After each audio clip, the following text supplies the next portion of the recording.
Are you ready? Because what's unfolding right now is no longer up for debate or shrouded in speculation. What was once dismissed as conspiracy theory has now been confirmed as real, visible, and actively progressing before our very eyes. For those who have been following developments in the Iraqi Dinar space, this moment is historic. After more than a decade of hope, debate, and frustration, tangible progress has arrived. Progress that thousands of currency holders worldwide have been anticipating.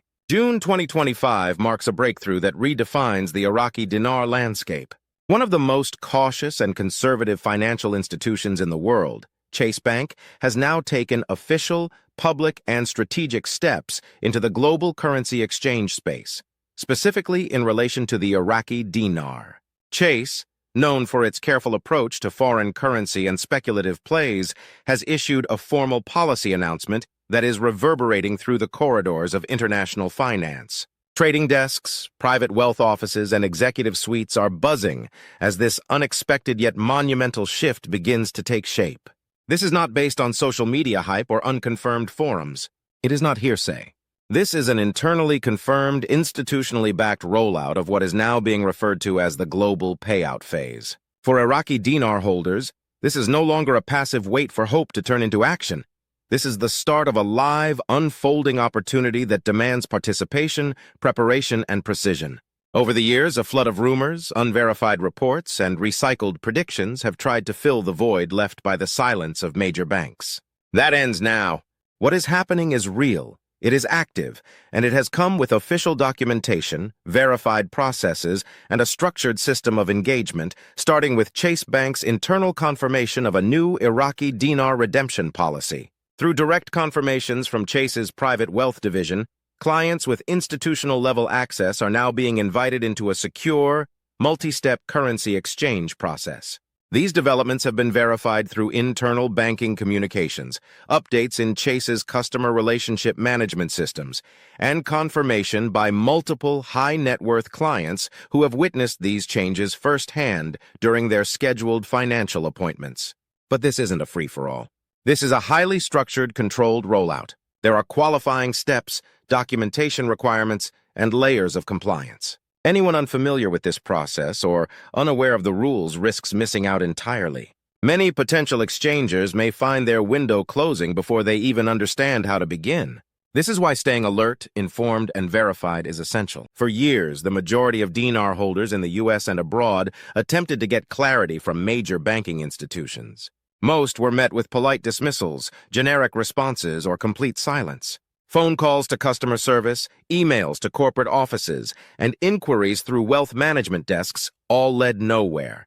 The topic of the Iraqi dinar was treated as fringe speculation, and Chase Bank in particular was known for maintaining complete silence on the matter, until now. In June 2025, that silence was broken in a profound and official way. Chase didn't just confirm their involvement. They assumed a guiding role in what is now being seen as a global financial coordination effort. Chase's internal private client teams began receiving updates to policies, systems, and procedural workflows specifically tied to foreign currency transactions. Those close to Chase's private wealth management began seeing secure communications outlining the addition of new currencies, secure form updates, and the quiet activation of internal appointment booking platforms. Then, on a pivotal day in June 2025, Chase's internal Treasury Management Bulletin was quietly distributed, professional, concise, and unmistakably clear in its implications. It specifically referenced the Iraqi dinar, listing it as IQD within Chase's internal currency structure and payout system.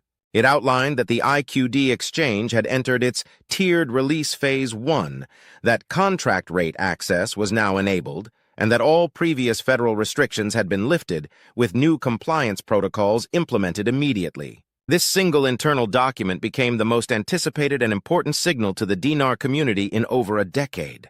It wasn't leaked or rumored. It was seen by account holders, private clients, and institutional wealth managers. It was followed by confirmations across key cities, including New York, Houston, Atlanta, and even international banking hubs in Frankfurt, Dubai, and London. Screenshots, emails, and authenticated communications began circulating across Telegram groups, Reddit threads, and private investor forums. It became clear that this wasn't a local event. It wasn't confined to the U.S. Chase was participating in a global wealth transition plan involving IQD redemption. This wasn't a simple revaluation. It was a coordinated global payout strategy designed to facilitate large wealth transfers for verified holders across multiple jurisdictions and financial networks. That realization alone shifted the conversation away from if and toward how. For those participating, understanding the process is vital. This is not a walk-in, on-demand service. Every IQD holder who wants to participate must first complete a comprehensive pre-verification step.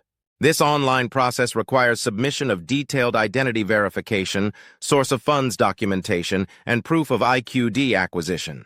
Without this, there is no path to an exchange, especially not to high-value contract rates. Even if you are a long-standing Chase client, this verification is mandatory and non-negotiable. Once verified, eligible clients are granted access to a secure and encrypted appointment booking platform. This is not open to the general public. You cannot browse it freely or simply walk into a Chase location to request access. Appointment priority is determined by client status, geographic location, and volume of IQD holdings. Private wealth and institutional account holders, particularly those labeled Tier 1 or Tier 2, are given priority scheduling. All appointments are strictly private. They occur in secure offices or designated conference rooms, not at teller windows or regular branch desks. Simply arriving at a premier branch without notice will not result in service. This is a scheduled, confidential process designed for serious, vetted participants. During your appointment, Chase representatives will walk you through a formal rate disclosure process. You will be shown two rates. The first is the public Forex rate, generally reflecting the Central Bank of Iraq's market valuation. This rate is typically lower and serves as the baseline. The second is the contract rate, which is significantly higher and reserved for qualifying clients who meet specific documentation and volume requirements. Insider reports confirm that Chase's current contract rate is ranging between $3.55 and $4.25 per IQD, depending on account status and volume. These rates are not guaranteed and must be negotiated and approved by upper-level compliance personnel during your appointment. Once a rate is agreed upon, the actual redemption begins. Each note submitted is scanned and authenticated using advanced software and serial number verification tools. After verification, the disbursement of funds is triggered, but depending on the volume, those funds may not be instantly deposited. For security and regulatory reasons, large redemptions are distributed in staggered tranches. This ensures compliance with federal financial regulations, prevents system stress, and avoids triggering unnecessary red flags. What some might see as delay, others recognize as a vital safeguard to secure wealth and reduce institution. Once funds are disbursed, Chase provides an additional level of service that many overlook: post-redemption advisory. For high-volume exchanges, Chase offers tailored consultations focused on asset protection, long-term investment structuring, and tax-advantaged financial planning. From forming trusts and LLCs to exploring high-yield placements and strategic diversification, these services are designed to preserve and grow your newfound wealth. This step is where many fortunes are made or lost. Those who embrace wealth management planning stand a far better chance of turning their exchange into lasting generational security. Perhaps one of the most common misconceptions within the Dinar community is that every person holding IQD will automatically receive a contract rate. That is simply not true. Contract rates are conditional. They are not standard. They are reserved for those who follow the process, provide documentation, and qualify under strict review. This isn't the end of the journey, it's the beginning of a new phase. For those paying attention, prepared, and aligned with the requirements, this could be one of the most financially significant events of their lives. But it will not reward the unprepared. Chase Bank's participation marks a new chapter in the global currency space, one that demands readiness, structure, and discernment. If you are holding Iraqi Dinar, now is the time to act, with focus, clarity, and a full understanding of the institutional process guiding the global payout phase.